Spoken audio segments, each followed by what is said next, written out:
Oh no. Dad, that's so frustrating!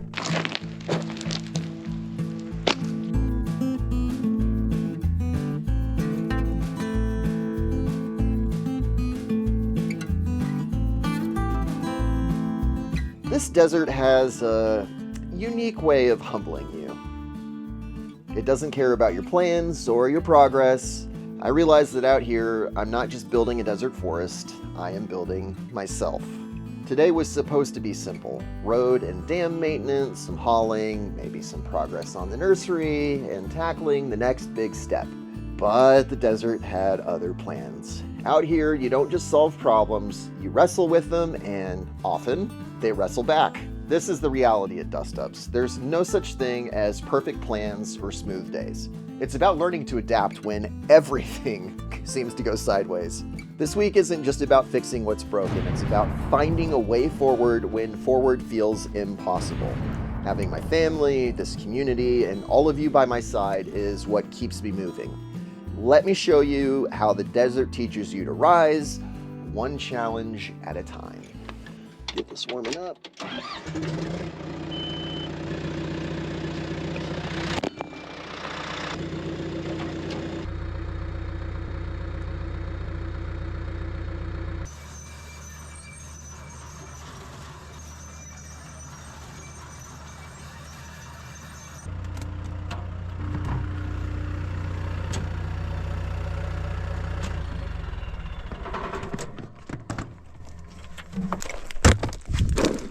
You know, it occurred to me that if I'm gonna do a quick walking tour, I didn't need to gear up quite right away, but I just wanted to get out of the Dozer real fast and look at what I've got here. I'm gonna try to move material from this area that's already reasonably well broken up, and I actually want to push it into the dam.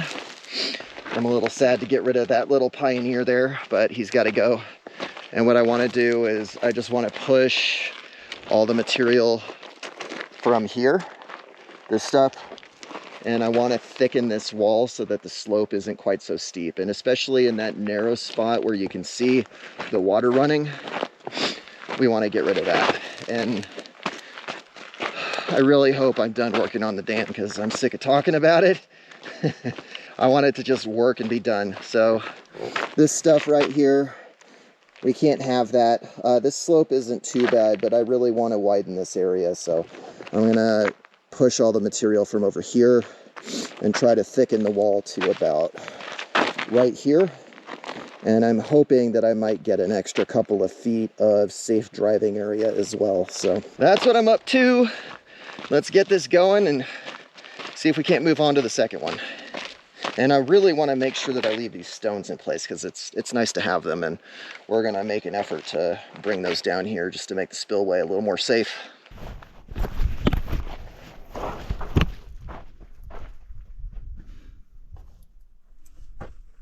Oh no. Oh. Oh. No. Oh. Dad, that's so frustrating.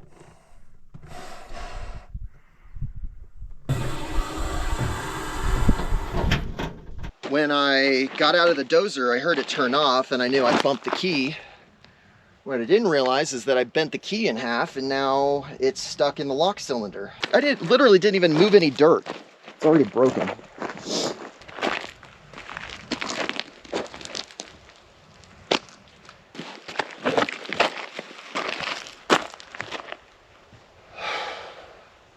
I broke more than just a key. I broke my own sense of control. And honestly, that might be exactly what I needed.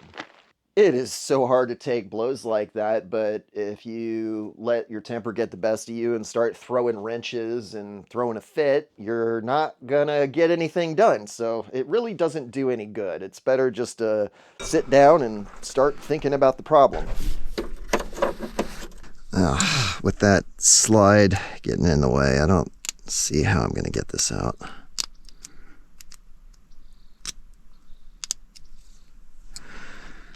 All right, let's take a photo on the phone.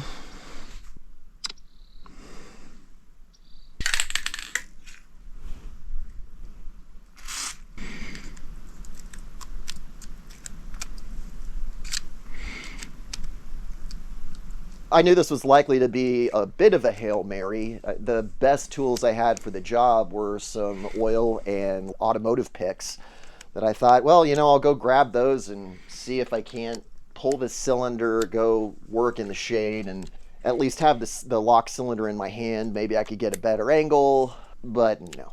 That key is stuck inside and it is just not coming out. That's it. That's a wrap. It's just not happening. The Dozer's dead for this trip.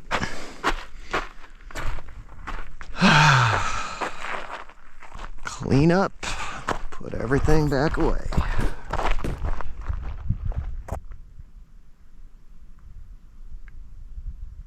I really want to...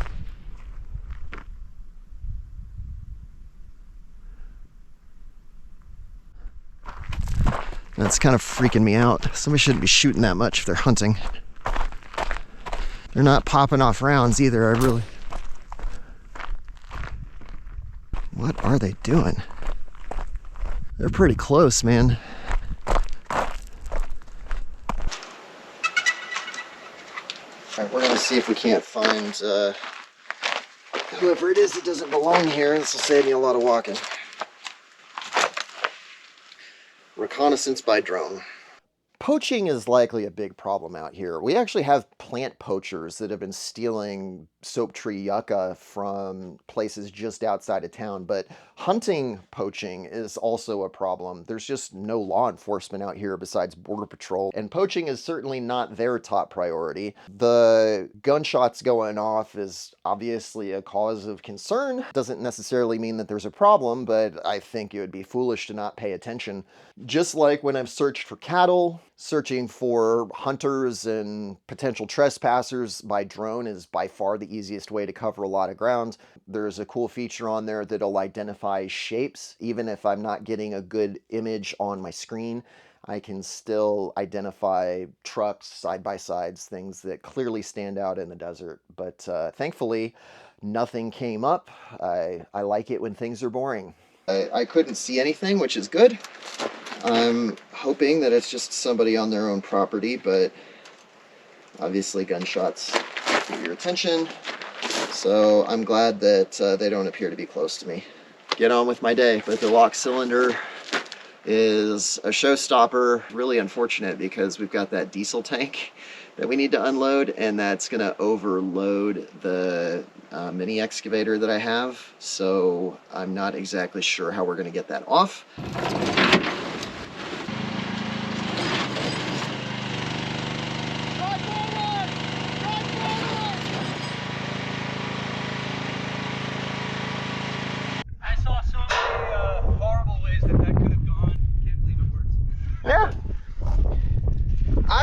No stinking seatbelt. You just needed great big huevos to try that. Yeah, little tiny brain cells and giant huevos. Let's not make that a routine. That was way too stressful. I'd like to give a huge shout out to my sponsor, Brooklyn Bedding. My first 2 years on the Dust Ups Ranch involved sleeping in a tent, but eventually I got these dog houses. And then I bought these cheap mattresses, which are paper thin, that I used to sleep on. Now, thanks to Brooklyn Bedding, my sleep on the ranch is better than it is at home. I'm mostly a side sleeper. That's why I ordered the Sedona Elite. And because I have a confined space, I got a Twin XL. The Sedona Elite mattress features hip contouring, so now, because I like sleeping on my side, I can, and it's comfortable. I'm waking up refreshed, and I am ready to work at first light to maximize the day and my time out here on the ranch. My solar setup doesn't have enough juice to run air conditioning 24/7 during the summer when the temperatures are extreme. I need all the help I can get removing excess heat, and the Sedona Elite mattress does that for me. I fit the mattress into a bunk bed setup, and as you can see, the space is used as efficiently as possible while keeping me as comfortable as possible. Yeah. I'm excited.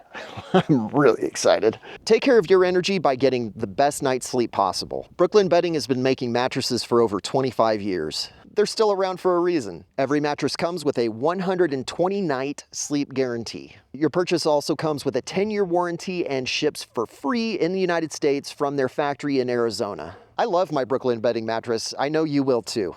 And now, thanks to Brooklyn Bedding, I'll be able to get a great night of sleep. If you're looking for a new bed, right now you can get 30% off of your first order. Go to brooklynbedding.com/dustups, use the promotion code DUSTUPS, and that's gonna get you 30% off of your order. Don't miss this limited time offer to upgrade your sleep. Before the end of November, this deal ends. Make sure you go take advantage because it really is the best night's sleep you're gonna get.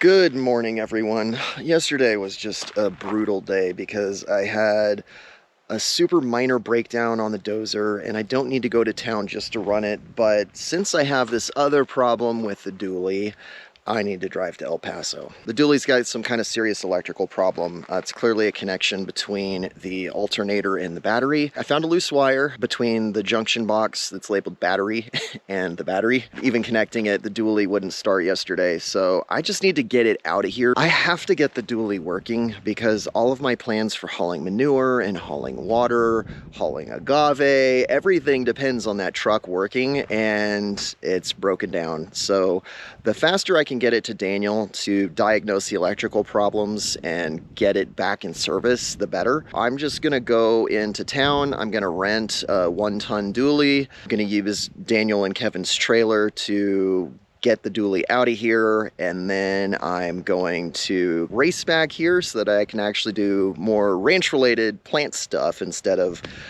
tinkering with equipment.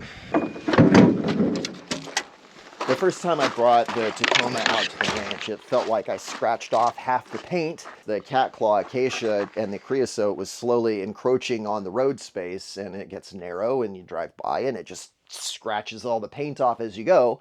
I can do that to my own stuff because I'm beating it up, but for rental equipment, they definitely care about the paint, and I don't want to pay for a new paint job. I'm gonna take the opportunity to trim this back and make sure that I don't make more problems for myself, because boy, this trip is all about problems.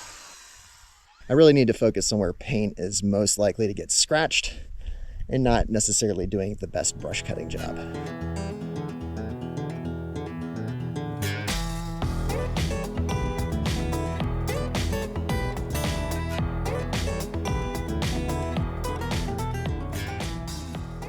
One thing I'm noticing with all this trimming is that this is stuff that my buddy Ryan and I cut 2 years ago.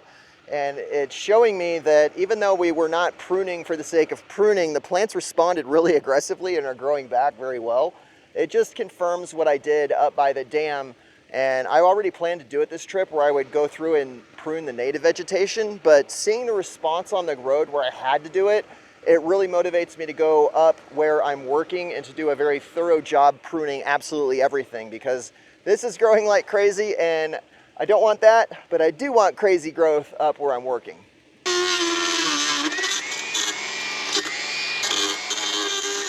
The battery on that one's almost gone. I got a second 2 amp hour battery, so I better save it for the absolute worst spot. I know where it is, and then I gotta hurry to El Paso so I pick up the truck on time.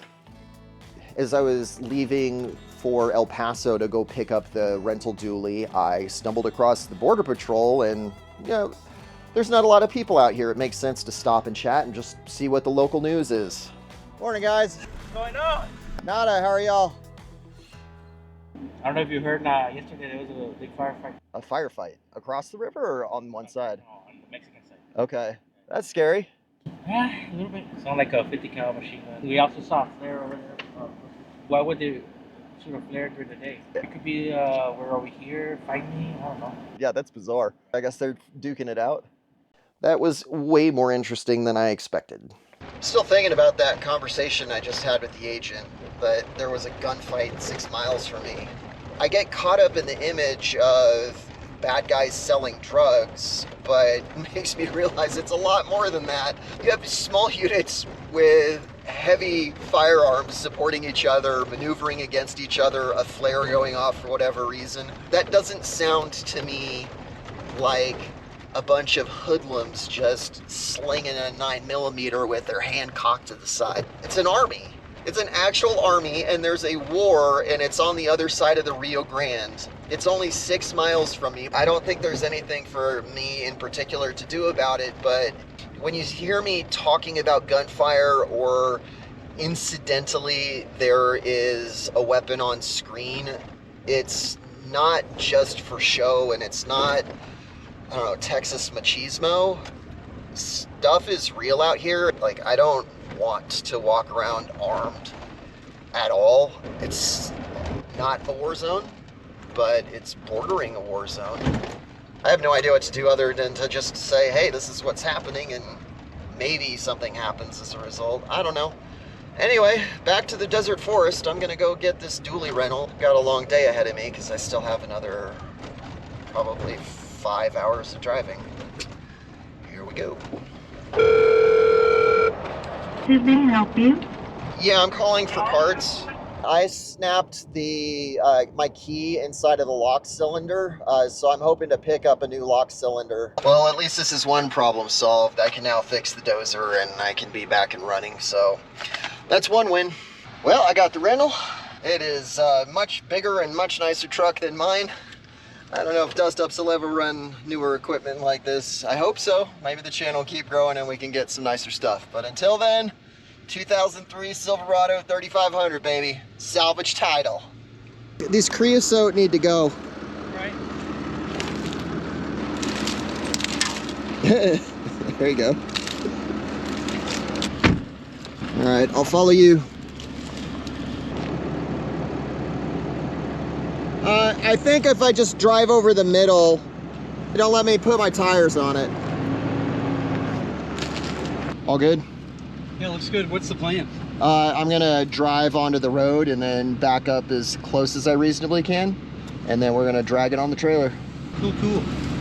All right. It's the same loading ramps as the dump trailer. Oh, cool. It'll be a beast, but we can kind of steer it a little bit. You know, you actually have, this is the second major breakdown, and both times you've broken down almost in the same spot.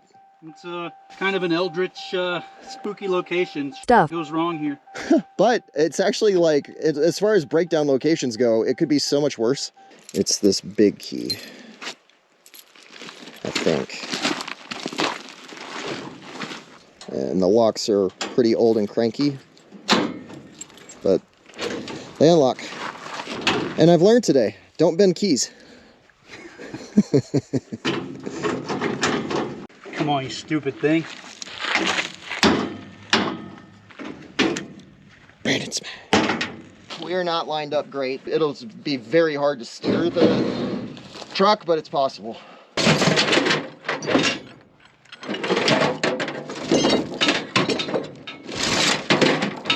In a second. You were right about me leaving camp when you went off the road. It was timing just about perfect. Yeah, oh good. I was wondering that. I really didn't want you to be sitting awkwardly in the middle of the desert like, I really wish Sean was here. You mean like I do every day? Minus the I wish you were here part. Most of the time, though I wish Sean I was enjoy here. Your company. You're cool and all, bro. But I do enjoy my solitude, obviously. Yeah, clearly. I don't think there's any doubt about that. Okay, positive. Negative. Here we are.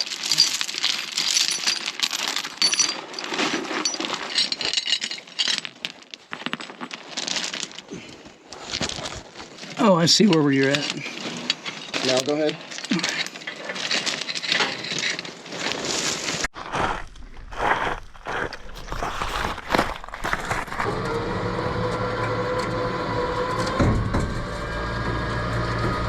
Perfect. Come on, baby. Come on. It is like so squat right now. The weight's all wrong. My bonehead moment was I loaded this dually with 2,400 pounds of water on the back of the pickup, which is why the trailer was so squat. And as the water was coming out, we both noticed that, man, this water is really warm, and I hadn't showered in quite a while. So we took the opportunity to take turns while we're dumping hundreds of gallons of water, and it felt incredibly gluttonous taking a 100-gallon shower, but was much needed and felt good. And now we just gotta tie this down and we're all good.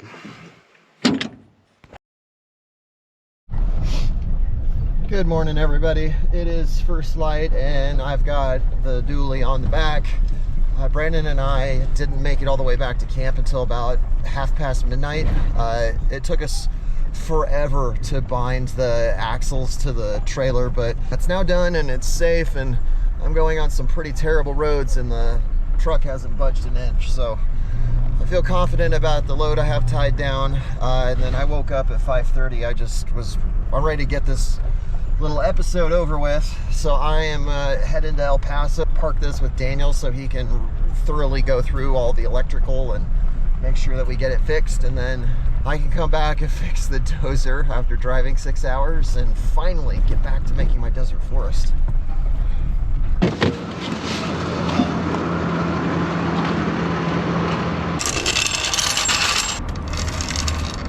This is 100% the part that terrifies me. I have to take the weight off the hitch, and I assume that I'm well forward of the axles, that I've got more weight in front than I do in back, but I'm worried about throwing that trailer tongue up in the air, so time to do it.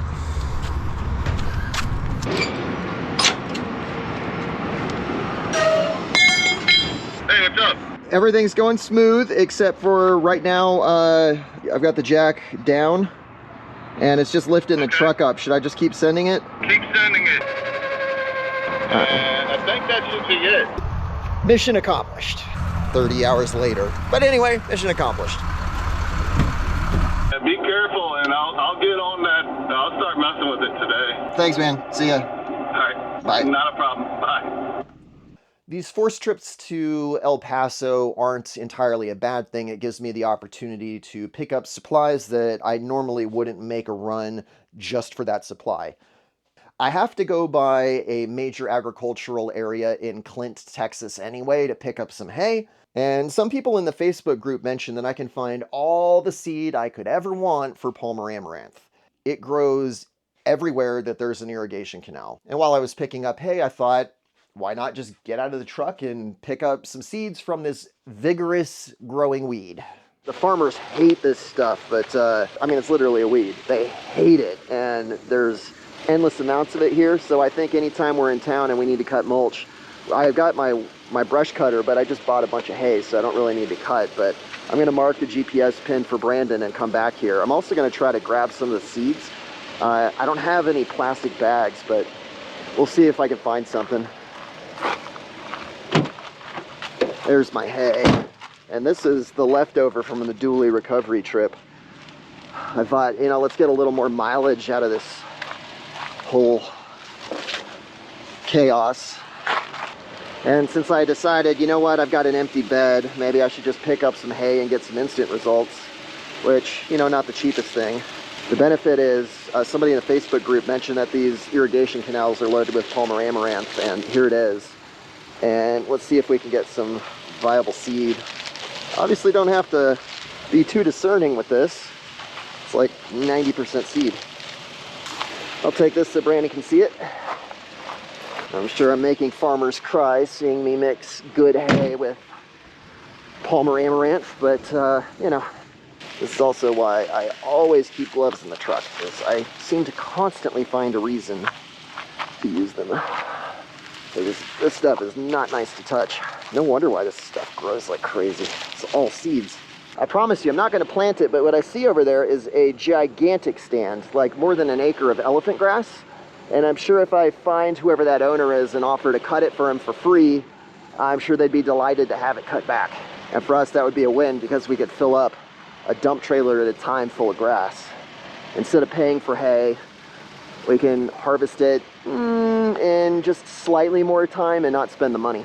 I'm gonna take a picture of this elephant grass and text Oscar, the guy that I just bought the hay from, and see if we can't cut that for mulch. See if he knows who owns this. So you could just go and chop whatever you need off.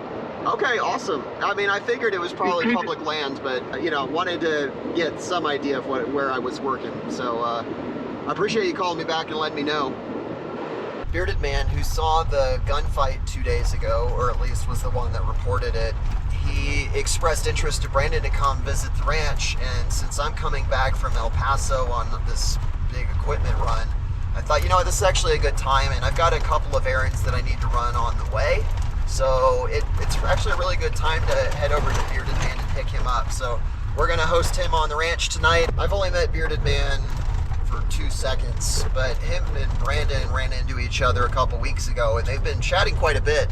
So I've heard good things. Brandon really likes him. I'm looking forward to hosting him on the ranch, and it's always good to get to know your neighbors anyway. So maybe we'll learn a little bit more about just how bad it is directly on the border. I think his property, if it doesn't touch the river, he's within 100 feet. So this is about as close to Mexico as you can get without living in Mexico.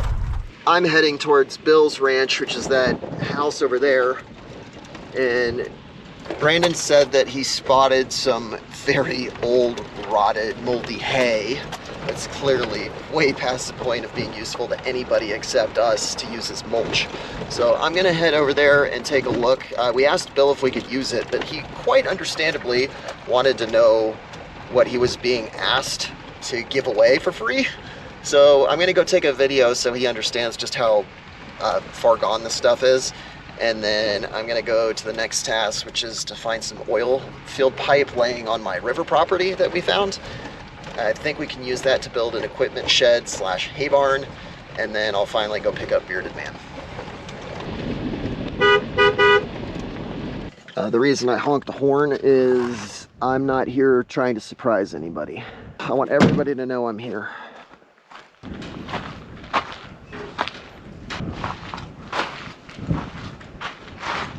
Hey Bill, this is the old hay Brandon was talking about. It looks moldy and pretty far gone to me. What we're wondering is if we can use this for mulch. I'm actually taking notes on how they built this stuff because I feel like I'm reinventing the wheel constantly, and I really just need to show up on some American farms and see how people do things and just copy them, because I don't know what I'm doing yet. What a cool time capsule. This place looks like it hasn't seen any human activity in quite a while. I like that tray. See that system in that corner over there? Like he's got a bolt bucket? That's really handy. Might have to offer Bill some money and see if we can buy it off him.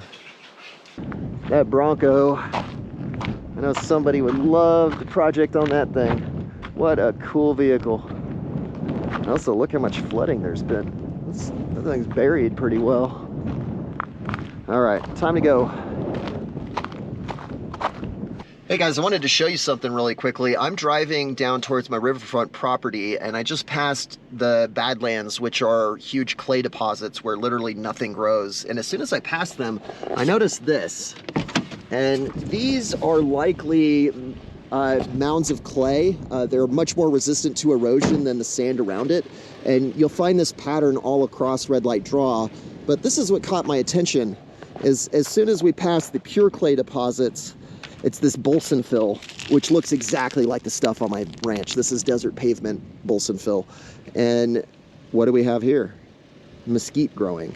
Honey mesquite in particular. And what I suspect is this soil might just have a higher clay concentration than my ranch. If I had a container, I would probably take a soil sample and just do a really rough comparison of my soil to this soil, just to see if we could estimate what the difference is, because in my mind this doesn't make sense. This looks exactly like the area by the terrace with a even worse slope, full of gravel, some clay in the soil, because these mounds are clay deposits.